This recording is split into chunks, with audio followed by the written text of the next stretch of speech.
We're back then with another first impressions video for Marvel Strike Force. Now, like the last few videos, this isn't actually my account. I'm not the blubberiest of whales at all, so I don't have a 92,000 Cull Obsidian, but I do have a very good friend of the channel that when a new character comes out, I temporarily get access to quickly have a look at the characters and see how they actually perform at high levels. So Cull Obsidian is anyway 92,000 power, which is pretty amazing.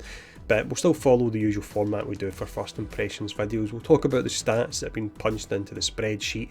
We'll look at the abilities and talk about which ones you would tier 4. And you can see at the moment it's only the basic, it doesn't have tier 4 on them, which is pretty amazing. And then we'll show off the animations and then we'll do some Black Order gameplay as well. We'll go up against Ultimus and we will absolutely smash him, I imagine. Probably turn number 1. But it'll be interesting to see Thanos get that other gem. And that just leaves free coming from Ebony Maw. But let's jump in and we'll actually have a look at the stats first, and he does really well in this area, so let's bring them up. You've got the health. This is an A or potentially an A+, so 265,000 health. He currently has a low on Dark Dimension 3, he'll probably still get one-shotted. Damage is really high, but it looks to be potentially an A+ as well, so at the moment it's just shy of 18,000 damage. Armour's definitely on the lower side, that was down at an E rating there. You then have Focus, which isn't really relevant to him, so that's coming in at a C rating. You've got Resistance, and that was coming in, let's see, that was an A rating, so that's another high stat, so that is your health, your damage and your resistance all up at A, and they're really important stats. And then you've got the Speed, which is definitely on the lower side, that's way down at 88 there for the Speed, but he has a tank, so you do want them to be in the slower side, but you need to be careful that if they're too slow and they get their taunt removed, then they're just sitting there doing nothing, but he has something in his kit that should actually stop that from happening. But let's actually check out his kit now. So first ability we have is Devastating Cleaves. So this one here, you're attacking the primary and adjacent targets for 250% damage, and maxed out. The difference between 6 and 7 is an additional 50% damage to primary and secondary targets there. This one I'm not sure if I would actually upgrade it at all. It's not been upgraded here and I'm not sure if that's on purpose or not, but I don't think I would go for this one here. As much as his damage rating is A, there's other characters that can benefit more, and most of the Black Order need a lot of tier 4s. But we have Obsidian Guard up next, so with this you're looking at 5 turns to charge. You can use it turn number 1. You're clearing 2 negative effects from self. If Ebony Maw is an ally, you clear all negative effects instead. You gain taunt for 2 turns, that's really important. 1 taunt turned characters just don't feel effective anymore. You're getting defense up for those 2 turns, and you're getting death proof as well, and then you heal for 20% of this character's max health. So a moment ago we looked at the health, 260,000, so what would you be healing? You'd be healing over 50,000, around about 53,000 you would be healing every single turn, so that's pretty amazing. But although he is on the slower side, so it won't be as often, but let's actually jump back to that once more again. In fact, in regards to maxing it out, you do get the additional 10% healing, so with this character it is around about 26,000 extra healing you're getting every turn, so I would say this would be a worthy investment. For the ultimate, we have Cull in the Weak, so this one is 5 turns to charge and comes with 3 charges, so available turn number 2. With this, you're attacking the primary target for 550% damage plus 25% additional damage per death proof on self, and we'll see when we look at the passive where he gets all the death proof from.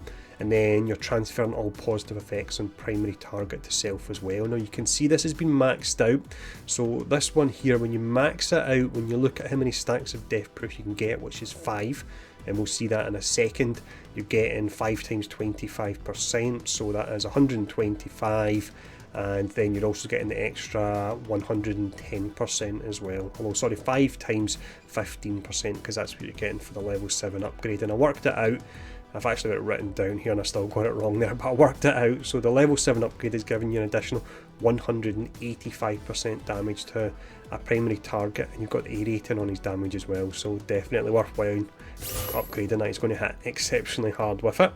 The passive is Payback, so this one here, on spawn you gain defense up for 2 turns. On ally Thanos turn, if he doesn't have the Power Stone, you grant him the Power Stone plus defense up for 2 turns. When an enemy ally attacks, an ally Thanos or Ebony Maw attack that enemy for a whopping 250% damage. Once again, with his damage rating, that will really hurt. And then when this character drops below 75%, 50 or 25% health, you gain 1 death proof up to a maximum of 5, and I'm curious if the way that works is if you heal him back up and then if you drop back down again, if the same thing would actually happen, but we'll find that out soon enough.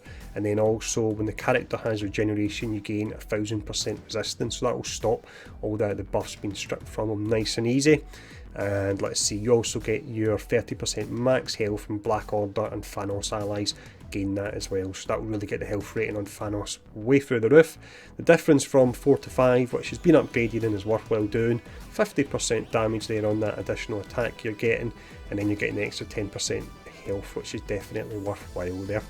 But that's his kit as well. Someone actually pointed out on Twitter, it does look like he's got a poop emoji on his shoulder, and once you see it you can't unsee it, so you can thank me for ruining the character design for you. But let's go in now and we'll actually check out his animations. So I believe one of the hardest story stages we can do will be Nexus here, and it's 8.3 because you can use the full team. As you go higher up you've got requirements like only X-Men, only Asgardians, so we can't use the Black Order, but we'll do this particular level here. Now power level wise, yeah, we're going to absolutely destroy these guys, so let's go in and let's do this as well just to show them off. So we'll actually put it on ×2 this time, just because we've seen them all in action now. Here's Ultimus here, let's see how quickly we can take out this version of him. 100,000 damage once again. And let's see. Let's just go for this.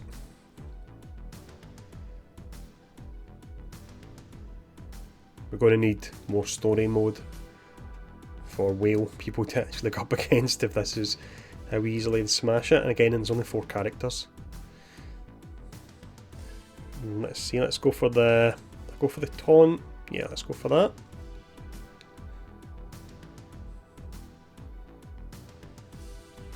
You can see the counter attack there because they're attacking Thanos as well, because he's also got the taunt up.